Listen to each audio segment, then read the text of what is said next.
자, 오늘은 첫 번째 뉴스가 뭡니까?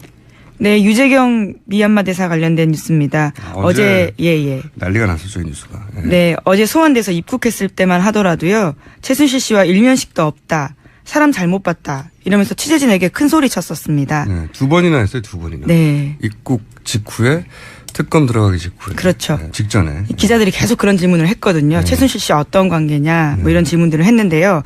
그에 대해서는 아예 부정을 했었었는데 하지만 특검에 들어가서 조사가 시작된 지 3시간이 채 안 돼서 최 씨와의 관계를 인정했다고 합니다. 일부러 그랬나 싶을 정도로. 네. 들어가자마자 아니었다고 하고 들어가자마자 바로 인정하지 않을 수 없는 뭔가를 봤겠죠. 네.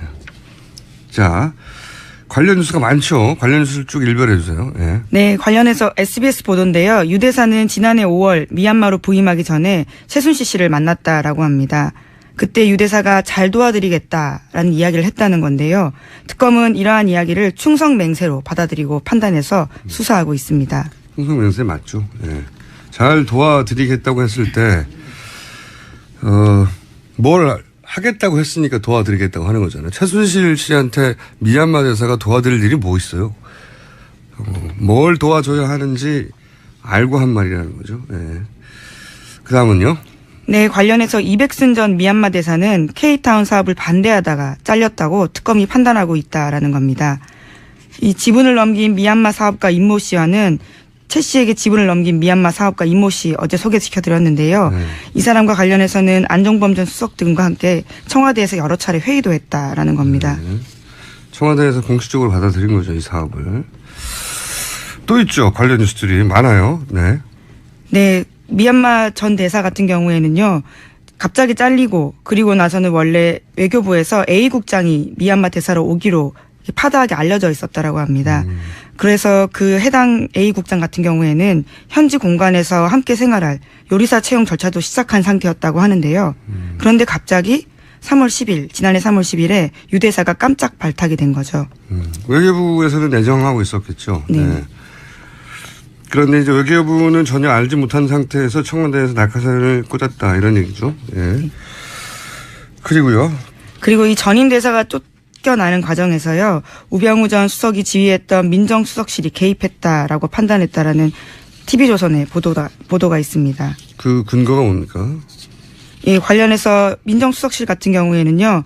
이 통상 사람을 이 스크린하는 과정을 거치긴 그렇죠. 합니다. 네. 이제 그런데 그 외국 대사 같은 경우에는 자녀가 이중 국적일 때가 많거든요. 어쩔 수 없이 그럴 경우가 많죠. 예. 사실은. 그리고 심지어 이전 대사의 아들 같은 경우에는 군복무도 마친 상태였다고 합니다.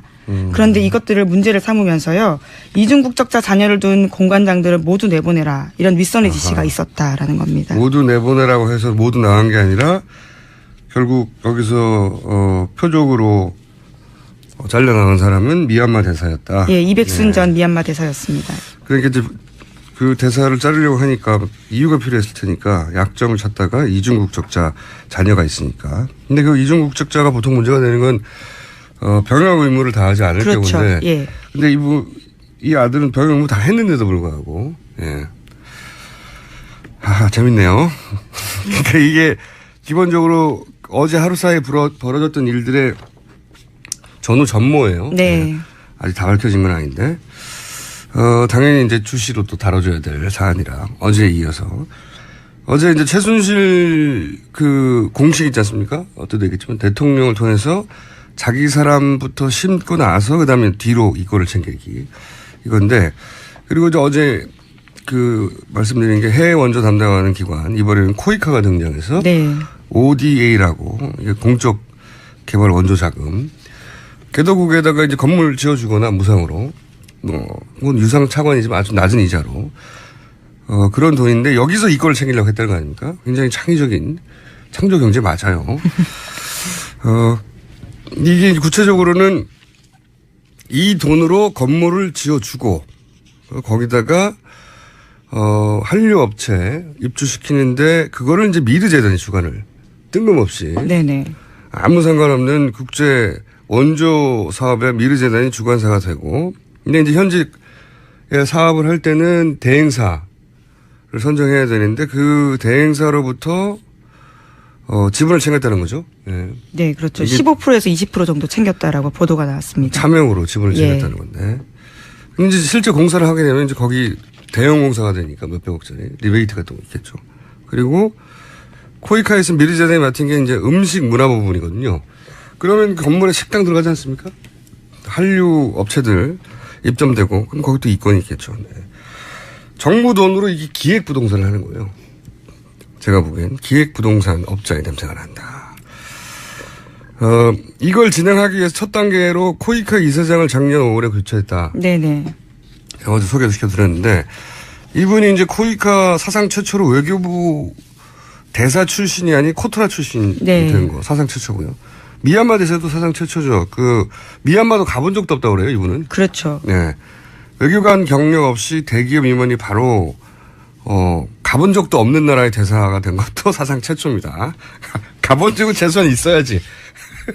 그러면서 잘 도와드리겠다라고 이야기를 하셨죠. 그러니까 잘 도와드릴 부분이 이미 있었다는 거죠. 알고 있었다는 거죠. 그리고 이 두 분 다 어제 얘기 드렸지만 독일 프랑크푸르트에 근무한 경력이 세계 도시가 얼마나 많습니까? 근데 두 분 다 하필이면 최순실 씨의 독일 근거지였다고 알려진 프랑크푸르트에 근무했었다.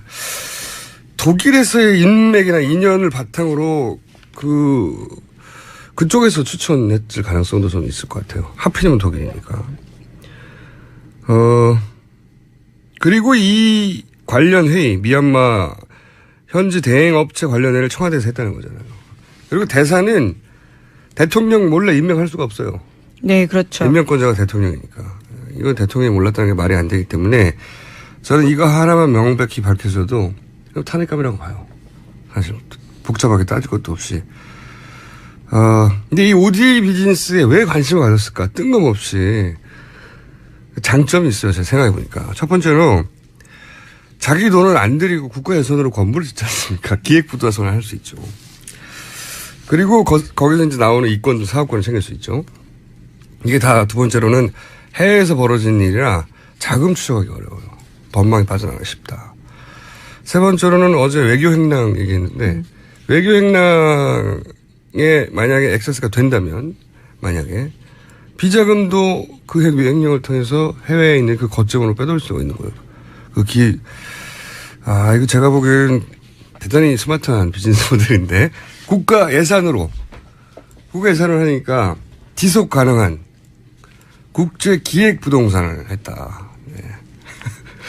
스마트합니다. 이건 누가 기획했는지 모르겠어요. 최순실 씨 혼자 했다고는 믿기지 않거든요. 네.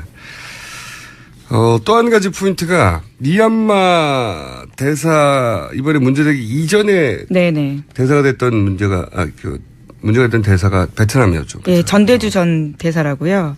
네. 그래서 제가 이제 미얀마, 베트남 이런 동남아 국가들에 대한 최순실 관심이 혹시 개성공단과 관련 있는 건 아닐까? 대체공단. 이런 지역에서 대체공단 얘기 많이 나왔으니까 어제 제가 최초로 단독으로 네네. 혼자 추정했는데 제가 그런 추정을 한 이유가 오늘 시간이 조금 더 있으니까 한 1분 정도 제가 그것만 가지고 얘기한 게 아니라 이제 개성공단 폐쇄되고 베트남으로 실제 대체공단을 옮긴 업주들이 많거든요. 네네. 정부에서 그런 설명회도 했었습니다. 네. 네. 그래서 이 대체공단 프로젝트에 최순실 씨 그림자가 없는가 확인해 볼 필요가 있다고 제가 말씀드렸는데 오늘 몇 가지 추가하자면 이제 코이카 이사장이 바뀐 작년 5월이에요.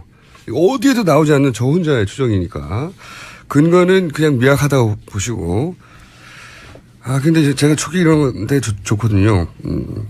코이카 이사장이 작년 5월에 바뀌고 첫 번째 한 임무가 뭐였냐면 대통령 아프리카 순방에 따라가는 거였습니다. 동행이었는데.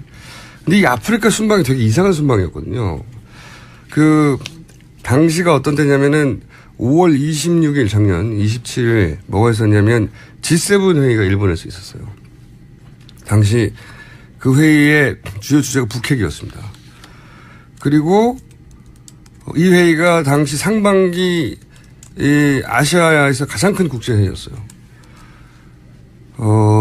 북핵 관련이었고, 그리고 일본이 G7으로 우리를 옵적으로 초청했단 말이죠. G7 회의에 참석해서 G7 정상과 사진 찍는 건 굉장히 외교적으로도 성과고, 우리 박근혜 대통령이 이런 거 굉장히 좋아하고 사진 찍히는 네네. 거. 근데 여기를 안 가요. 초청도 했고 북핵이 주제고 가장 큰 국제회의고 오라고 했는데 안 갑니다. 안 가고 진짜 이례적이거든요. 이명박 대통령이 G7 회의 때 옵저브 초청받아가지고 정말 언론에서 크게 썼는데 대신에 아프리카 순방을 합니다. 대신에 제 기억으로는 우간다는 60몇 년 만에 뭐 처음 정상회담인가 그랬는데 그런데 이제 이건 한쪽 머리에 있다가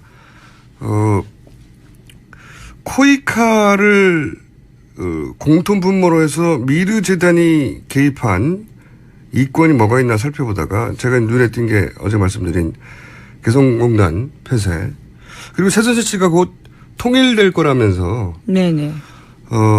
그런 얘기가 작년 말에 보도됐었잖아요. 그래서 개성공단 폐쇄와 관련이 있는 게 아니냐. 그때는 이제 무당설과 함께 거론됐는데 그렇죠? 예. 근데 저는 좀 다르게 본 게 최순실 씨는 이권 없이는 움직이지 않더라고요. 보니까 어디든 움직이면 이권이 있어요. 그래서 개성공단 대체공단으로 동남아 진출한 공장들을 눈여겨보다 혹시 아프리카에 이 대체공단과 관련이 없을까 하는 뜬금없는 제가 연상을 하며 자료를 찾다 보니까 아니나 다를까 개성공단 폐쇄 직후에 그 개성공단 사장단과 함께 통일부가 대체공단을 물색하는 목적으로 첫 방문한 국가들이 케냐, 이디오피아예요. 와, 이때 제가 냄새가 난다. 응? 케냐, 이디오피아의 개성공단, 대체공단을 찾으러 갔다는 거 아십니까? 아니요, 처음 들었습니다. 처음 들었죠. 예, 예. 네. 그 멀리까지 대체공단을 찾으러 갔나요? 저도. 예, 아프리카까지. 그래서 제가 무슨 생각이냐면 개성공단이 폐쇄되어서 케냐, 이디오피아까지 대체공단을 찾으러 간 거냐 아니면 대체공단 사업과 관련한 이권을 위해서 개성공단을 폐쇄한 거냐 이 관점에서 관점 완전히 바뀌는 거죠. 개성공단 폐쇄 사건을 바라볼 필요가 있다. 여기까지 특검이 진도가 나갈 수 있을지 모르겠는데 꼭 한번 나가봤으면 좋겠고 그래서 특검은 연장돼야 된다는 주장을 다시 한번 합니다. 여기까지 하고